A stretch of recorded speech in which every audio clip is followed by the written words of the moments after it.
Well, I'm sure you're seeing these amazing hearts popping up all over Kansas City with our parade of hearts we currently have going on.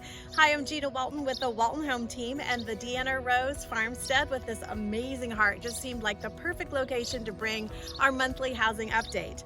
Well, when we look at our numbers of the Kansas City housing market 2022 compared to 2021, we have 25% less homes currently for sale, which is a better number than we've had in the past couple months. However, when you compare that in 2021, February, we had over 40% less homes for sale than in 2020. You can see how those numbers ripple, and we do have a pretty significant shortage of homes for sale right now.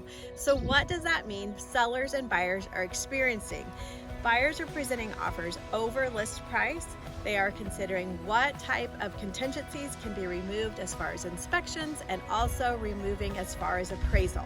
Sellers are getting a handful of amazing offers right now to choose from, so it's definitely a great time to sell if you are in the seller's market. Now for buyers, it's still a great time to buy because interest rates are going up.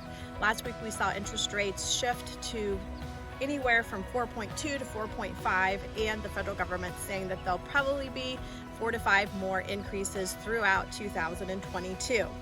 Now, if you're looking to buy, sell, or invest in real estate, there is a lot of complexity that we're happy to help you through to see if this is the right time for you. And if you have a home that you'd like to sell, but it's not ready in any way to sell, we have a new 72-hour program that allows us to help you get it ready and take advantage of this market.